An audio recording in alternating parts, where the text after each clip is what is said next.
What is up, guys? It's the Sound Alchemist, and I'm joined here with Gersh1. And you might be thinking, where is here? What location is this? Yep. Tell them. This is my house. It's in the warp. Yeah. And we're trying something new. We're trying to film in a different way. So if you guys are into film and you guys see something wrong, like maybe this camera is supposed to be over this shoulder or whatever, just let me know in the comment section below. But this is a video series where we answer the questions left by you, the viewer. If you have a question for us, comment down below, put a question in front of your question because we get those questions first. And have we done We didn't. This is confusing us so much. You guys probably noticed in the previous For the Greater Wall, and maybe the next, or something in between. For the Greater... I was going to say, but the good thing is that now we have, because before we were kind of just staring into each other's eyes, and we've known each other for a really long time, but we don't love each other to the point of looking at each other's eyes. Sometimes I don't even look in the mirror. That's how uncomfortable I am at looking at other people's eyes. Even if other people are yourself. Right, exactly, yeah. I am ashamed of the person in the mirror. But now I can just look at the camera, and I'm fine with looking at the camera. So let's get to the questions, because I already did the other part. That's true. We did everything that we've done prior. Now it's time for the question of the day, which, have we picked it out? Yes, it's Andrea Necci. He asks, or she asks, Andrea? That's a female, right? Andrea, Andrea. What is the greatest battle won by the Astra Militarum or the Mechanicus without the intervention of the Space Marines? Oh, no Space Marines interventing. I was going to say Cadia, but that has more than just the Space Marines. He has the Inquisition. Everything. Sisters of Battle, yep. So when it comes to the Astra Militarum, I don't think they have a singular battle that is really mind-blowing. To me, when I think of the Astra Militarum doing something basically miraculous, is the campaign that was led by none other than the greatest Imperial Guardsman in history, the Solar Macarian Crusade. Oh, yep. Yeah. This guy literally retook countless amounts of worlds, and basically wherever he went, it was just victory after victory. Unfortunately, humanity is to blame, because after every victory, he would leave certain people in charge, and then they would begin infighting, and oh, I want this planet, I want that planet, and then it just crumbled on itself. Yep. And it's it's never been done before, and this guy was literally in the pinnacle of this guy is basically a saint. People revere him. This is the dude. He's that guy. He has a day dedicated to himself. Yeah. We still have to do a 40 Facts video on all the holidays. That's true. But yeah, I really like that one. Yeah. I mean, it's not a singular victory, but again, that's probably the most important thing that the Astra Militarum has done. Yeah. And also keep in mind that it was an entire sector or segmentum that was reconquered. Right. So that's a big deal for humans to do that. Right. No Space Marines. Well, there were some Space Marines, but the majority was. Yeah. Because I think there's 5 chapters. Yeah. We don't talk about them. No, we don't. They take away the glory from humans. I would say though that within the lore, the Tanith First and no, not the Tanith First and Only. Gaunt's Ghosts. Gaunt's Ghosts. There you go. They are. Oh, it is the Tanith First and Only. Yeah, there's part of that. There is a lot of big victories and stuff like that because that book series is focused on they are the equivalent of the Bad Batch to Star Wars and stuff like that. Yeah. So it's of course, if you're focusing on something, you'll see all the awesome battles and them overcoming insurmountable odds, that type of thing. And let's not forget about everybody's favorite, Sly Marbo. Yeah, but that's a one-man army. He has conquered everything by himself. Yeah. I'm still waiting to get conquered by him. Don't say his name, though. He will show up. I already did. Oh, we're going to die. Yeah. Next question. This one's by Simon Teese. How long does the Imperium really have? I mean, the Emperor is dying, and he cannot have that much longer. When the Emperor finally does die, how long would humanity actually survive? Months? Decades?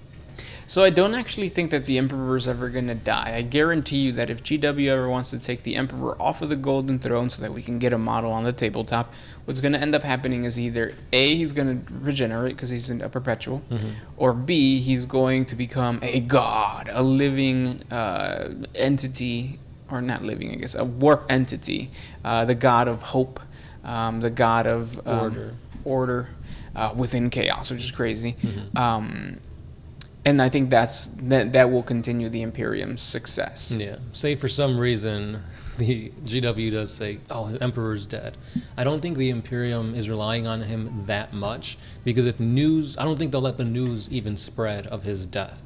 Yeah. They'll just keep it a secret. Be like, no, he's still on Terra. They're still defending it and everything. But yeah. Because again, that is the hope of like humanity. Yep. To see their quote unquote god, their leader fall, that's going to be a big blow to them, and then you'll see a bunch of chaos and turmoil. But I think for the most part, the Imperium will still continue to function the way it is. Kind of like the Cicatrice Maledictum. So like after Acadia was destroyed by Abaddon the Despoiler, the Eye of Terror basically just like, or through the Eye of Terror, just tore a huge gash across the galaxy, and part of the galaxy was split away from Terra and the Astronomicon and stuff, but it prevailed. I mean, it exists still. Right. I don't know if like prevail is the right word, but yeah. Yeah. So even within the lore, excluding like the plot armor, I guess you could say, humanity can still survive. They survived the Age of Strife, and they survived the Cicatrice Maledictum, so they'll survive this too. It's just how Jeff Goldblum put it. Life finds a way. That is the best impersonation I've heard of him. Thank you. I was trying all week for that. Hopefully I hit the nail on the head. Your shirt was on, though. Next time, take it off. Okay. For the viewers. That's right. Next question comes from New Fireman 709. I have IBS, irritable bowel syndrome, so I only eat one meal at 5:30. Helps me a lot. Drink water all day to help the hunger and keep me hydrated. And the reason you're telling us this is not just because like you're just a random dude who like wanted to tell us this. In last week's 40 Facts video, I think I was saying that like I have stomach problems. It's still not fixed. Usually what ends up happening is I fast, and usually that fixes the problem. So it's kind of the same thing that you're doing. It's intermittent fasting what you're doing. So eating once a day. Does that mean that you just have like stomach pains once a day, like and then you kind of put up with it instead of having stomach pains after every meal? But yeah, I'll give it a shot. I've done intermittent fasting. Have you ever tried it? I've never done fasting. I'm too slow. I have asthma. Oh yeah. You got to be quick. Yeah. And then, but yeah, I'll give it a shot. And then you have an actual question: would you guys do a live stream or a podcast? We're trying to. This is that's the point of all of this. Is like we're trying to see if we can get together like a podcast vibe. We're not gonna be as funny as like a what is it, the Tiger Belly podcast or the Bad Friends podcast or whatever. Joe Rogan. Yeah, Joe Rogan, I guess. Yeah, but yeah, we might in the future have guests on. Get Voldemort to guest. Soothe us with his voice. Yeah, we could just go to sleep. This next one is by the Licerians. Does that mean there's multiple of you? You've been captured by the Inquisition and are now thrown into a cell with a demonette and a dark Eldar succubus witch. You have 1 minute to come up with a safe word. What is it? And it can't be stop. Pineapple. That's a really good one. Yeah. Glizzy. Glizzy, yeah. Glizzy doesn't like, that's not something you normally use, no. Pineapple, I feel like. Sometimes, like if they were like, you want a pizza? What do you want? What toppings do you want? Glizzy! That's my go-to. And yes, I do eat pineapple on my pizza. Yeah. Pineapple and ham. I mean, that's not as, I don't feel like pineapple on pizza is as bad as everybody says. I think it's a cultural thing too, because like, because we're Hispanic, we're used to citrus, we're used to sweetness. Yeah. And we're used to it pairing with some type of tomato.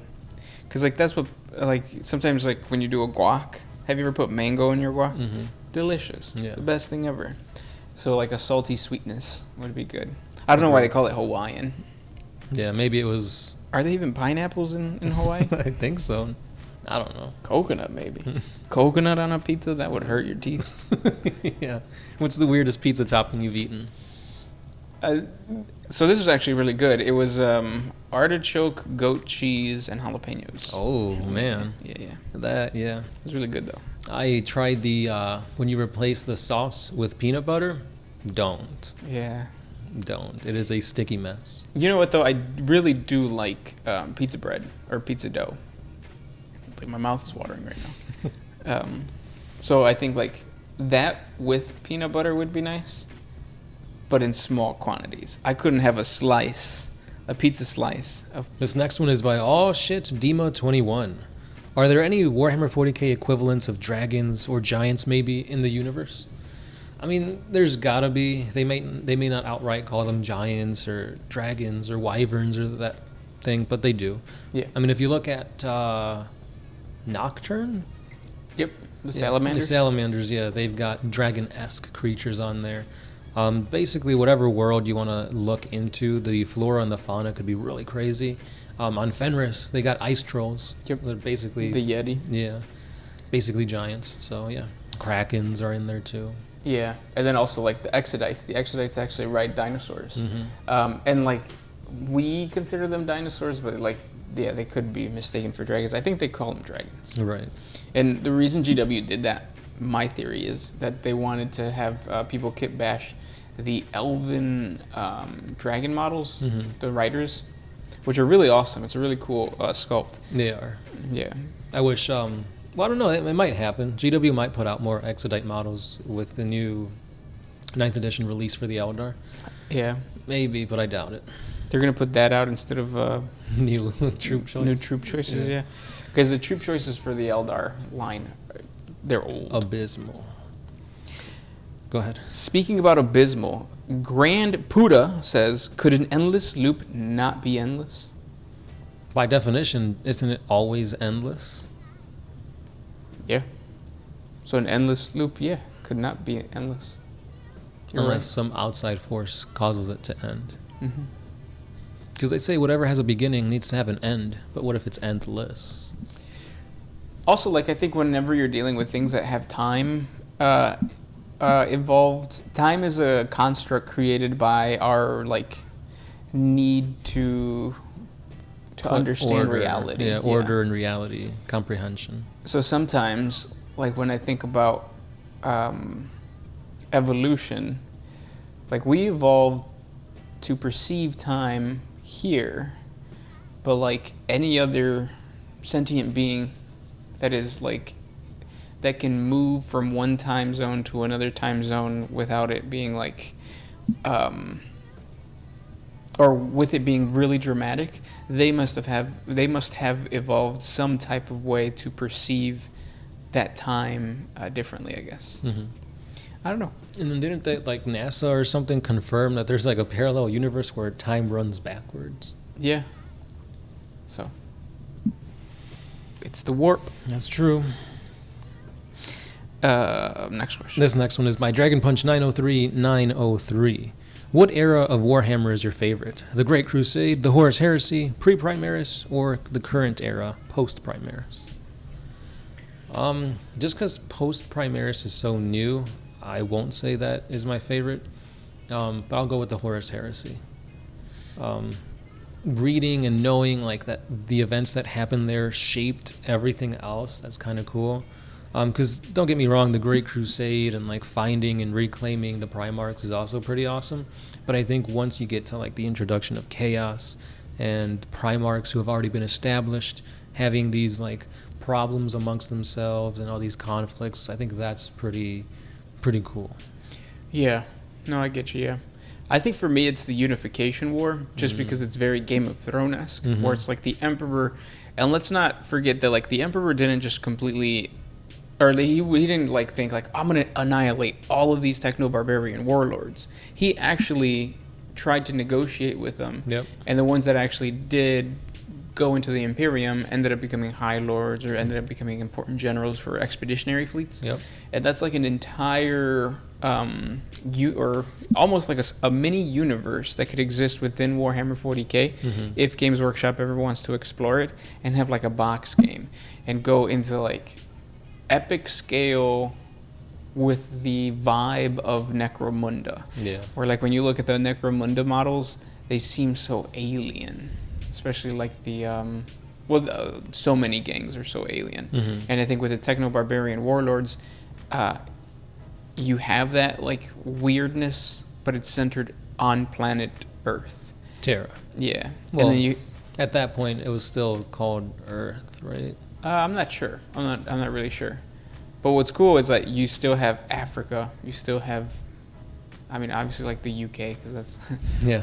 I mean, the oceans are kind of drying up, but still. Yeah. But it would be really cool to like enter this game where like you get to play as a techno-barbarian faction according to where you live. Yeah. So like if there's like a South American one, we could do that.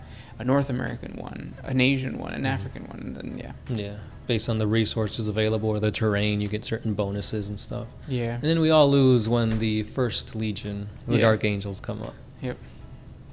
But yeah, that's. I feel like there's so many storylines, so many avenues to explore in the past that I feel like GW is kind of forgetting that and just focusing on giving them new stories, giving them new campaigns. It's like, what about the War in Heaven?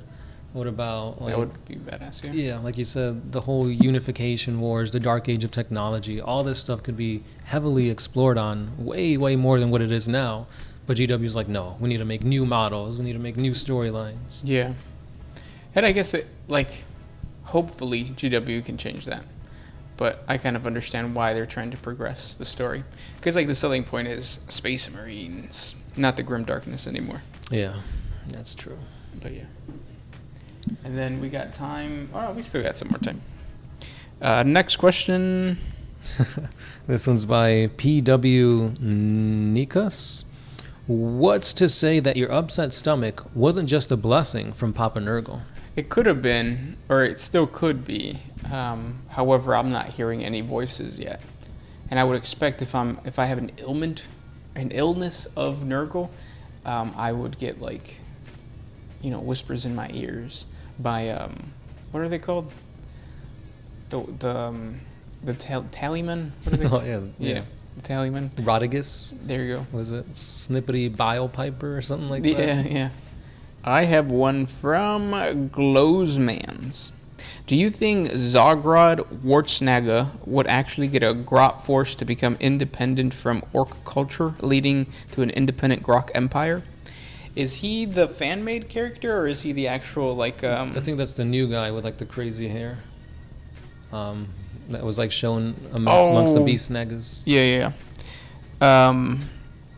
I think independent to the sense of, like, he would be like a warlord, yeah. Even though I don't know if he's an HQ model or if he's an elite. Because if he's an HQ model, then yeah. Because then your warband can be led by him. If he's an elite, then no. Are there any Grot HQ models? Yeah, there's the one that comes with Godschool Magork Thraka. Oh, you could play him as its own? Yeah. Oh. Yeah. I mean, he's shit, but he gives Makari, buffs. Makari, yeah. He gives buffs. But yeah. And then next question. Timothy Armstrong says, what models are the easiest to afford? Standard GW ones or the Forge World models? Yeah, that's an easy one. Forge World is going to be way more expensive. It's going to take longer to get here. It's also resin. Yeah, just GW all the way. Yeah. I mean, don't get me wrong. Their models and units are usually really, really good, but they're really, really expensive. Yeah. Yeah. So if you want Titans, if you want like an awesome new unit, you could look to Forge World to give you that. But know that you're going to be paying a lot to get these awesome models. Next question comes from Brian B. In one story, the Hrud temporal field managed to turn the servitors back to normal. Could that work on the Emperor? I mean, maybe, but I don't think we'll ever know because the Emperor is so holy and so revered. To do something of that nature is just heresy. Yeah, xenotechnology. It's not going to go anywhere near the Emperor, even though the Golden Throne comes from the old ones, or the Necrons. Right. But yeah. Last one, or do we have more time? Yeah, we got time for one more, yep. All right. This one's by Sapper12B. since the Imperium works backwards when it comes to things like science and technology, wouldn't it make more sense that the Marines from the 30K era is more technologically advanced than those of the current era?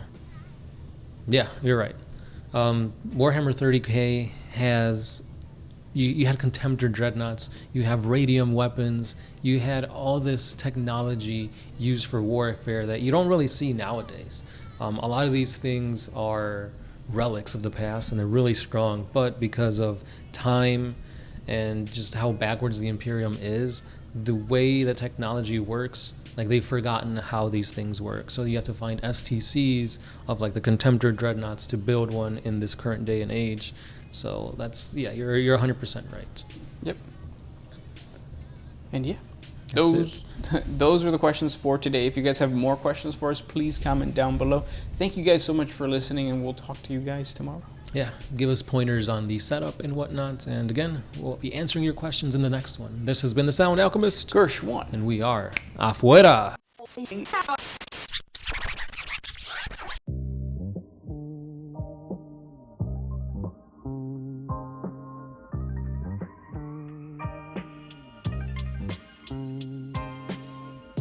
Oh, I used to put my freedom first.